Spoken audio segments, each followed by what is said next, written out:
點解你屋企嘅餸明明係用咗好多料，但係就係冇外邊買嗰啲好食？其實秘密就喺個餡料入邊嘅處理同埋煮法入邊。呢個教程啊，盲嘅頭都識嘅，只要你有對手就可以搞掂。以後再都唔使出去買啦，餡料只需要3加1種：五花肉、鹹蛋黃、糯米，仲有去皮嘅綠豆。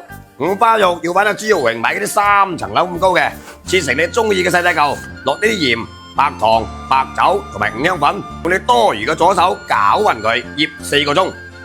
糯米必須係原粒嘅，綠豆就直接去買去皮嘅，提前2個鐘加啲水浸發佢，可以一碾就碎就 OK 啦。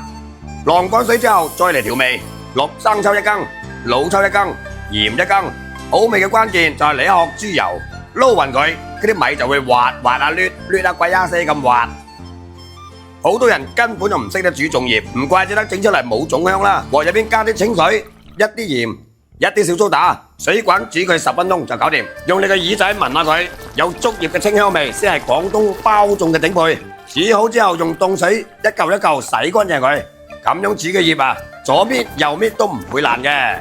跟住將啲粽葉修剪整齊，光滑嘅面向上疊成一嚿，接成個漏斗，個底千祈唔好漏窿啊！如果漏米就漏財噶啦。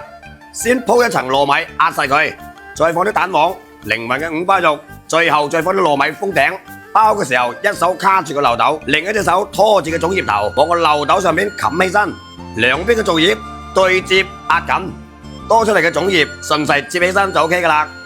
跟住用繩5花大綁，控制好力度，冇掹得太緊啊，會爆噶。亦都冇爆太鬆喎，漏成一鑊粥就瀨嘢啦。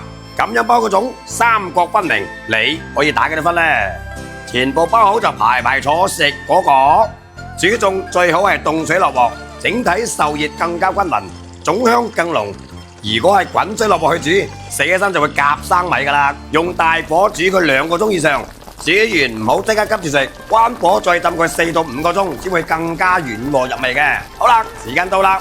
哇！熱辣辣嘅綠皮仔出鑊啦，糯米吸飽肉香，鹹蛋黃沙沙芝麻油啊，咬一啖成口流油，連食3個都唔夠過癮啊！